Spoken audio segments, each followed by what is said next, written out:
Hello दोस्तों, आज हम डिस्कस करेंगे आपका रूल नंबर 44। ये क्या कहता है? यूज द यहाँ पे जो है वो आपका आर्टिकल है, okay, with comparative degrees to express selection और we can say relative increase और डिक्रीज। ओके, तो सिलेक्शन हो मतलब दो के बीच कोई चीज़ सेलेक्ट करनी हो, या फिर आपका रिलेटिव इंक्रीज या फिर डिक्रीज का सेंस देना। रिलेटिव इंक्रीज डिक्रीज का सेंस मैं इस तरीके से बताता हूँ। देखो, कोई चीज़ बढ़ रही है तो उसका इफेक्ट दूसरी चीज़ पे पड़ेगा। ओके, ये होता है आपका रिलेटिव इंक्रीज और डिक्रीज। कोई चीज़ घट रही है, ओके, जैसे आपका क्या होगा, किस चीज़ का प्राइस घटा तो क्या करेंगे लोग, उसको परचेज करेंगे। तो ये आपका रिलेटिव डिक्रीज और इंक्रीज का सेंस यहाँ पे बन जाता है।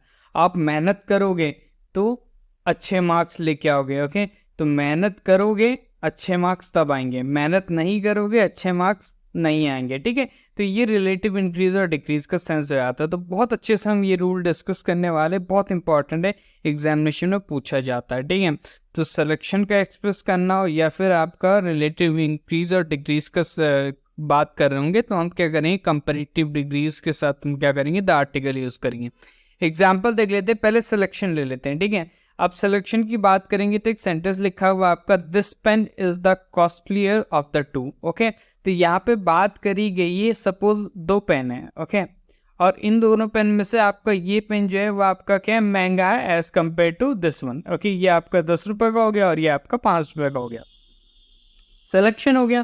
ठीक है, ये वाला हमें महंगा वाला चाहिए तो 10 रुपये वाला महंगा है, तो हमने क्या करें, सेलेक्ट कर लिया। तो वही हम बात करें, दिस पेन में दिस आपका एडजेक्टिव है। ठीक है, डेमोस्ट्रेटिव एडजेक्टिव, ये क्या कर रहा है, पेन नाउन को क्या कर रहा है, डिटरमाइन कर रहा है। इज आपका लिंकिंग वर्ब है।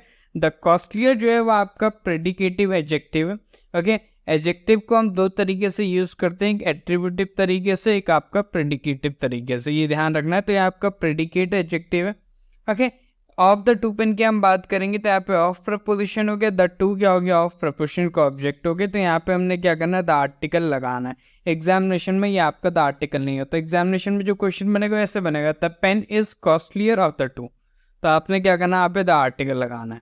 क्लियर है? या फिर बनेगा आपका, the pen is the costliest of the two, वो भी गलत हो जाएगा। ओके, कंपेरेटिव की हम बात करें, दो की हम बात करें, तो वहां पे हम कंपेरेटिव डिग्री यूज करेंगे। अब बात करते हैं आपका रिलेटिव इंक्रीज और डिक्रीज का। तो इसमें आपका पहला सेंटेंस लिखा हुआ देखिए, the more he earns, okay, the more he spends, मतलब जितना कमाता है उतना ज्यादा वो खर्चा करता है। भाई मेरे पास 50,000 रुपये मैं कमा रहा हूँ तो मैं क्या करूंगा भाई, उतना ज्यादा खर्चा कर रहा हूँ। ठीक है, ये इसका मतलब है। तो यहाँ पे देखिए एग्जामिनेशन में क्वेश्चन क्या बनेगा, more he earns the more he spends, तो गलत हो जाएगा। हमें यहाँ पे आपका द आर्टिकल का रिक्वायरमेंट होगा। क्लियर है?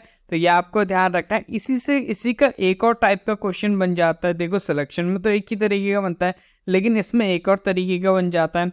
इसमें दूसरा तरीके का कैसे बनता है कि द आर्टिकल दिया रहता है, ठीक है, लेकिन यहाँ पे क्या होगा, आपका पॉजिटिव डिग्री का एडजेक्टिव दे देगा। ठीक है, वो गलत हो जाएगा।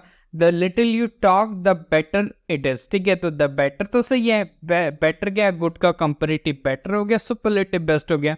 लेकिन यहाँ पे जो लिटिल है ना, ये आपको पॉजिटिव डिग्री होता है, ध्यान रखेंगे। ठीक है, लिटिल, लेस और लीस्ट। ओके, तो यहाँ पे आपका लिटिल नहीं आएगा, कंपेरेटिव डिग्री आएगा, ध्यान रखना। तो जब भी रिलेटिव इंक्रीज या फिर डिक्रीज का सेंस होगा तो वहाँ पे कंपेरेटिव डिग्री आएगा और साथ ही साथ उसके बाद आर्टिकल लिखना है। ओके, इसी से रिलेटेड आपके कुछ आपके 2 से 3 आपके क्वेश्चन है, इनका आंसर आपने कमेंट में करना है। Okay, which is easier language, Hindi और इंग्लिश। ठीक है, सिलेक्शन की बात हो रही है, the more you practice the best you become. Okay, ये क्या हो रही है, आपकी रिलेटिव इंक्रीज का सेंस दे रहा है। The higher the price the few will buy it. Okay, तो यहाँ पे आपको बताना है कि कौन सा आंसर, मतलब तीनों में क्या एरर है। अगर तीनों में से कोई आपका एरर फ्री है तो वो भी आपको कमेंट कर देना। मिलते हैं in the next section. Okay, till then जय हिंद, जय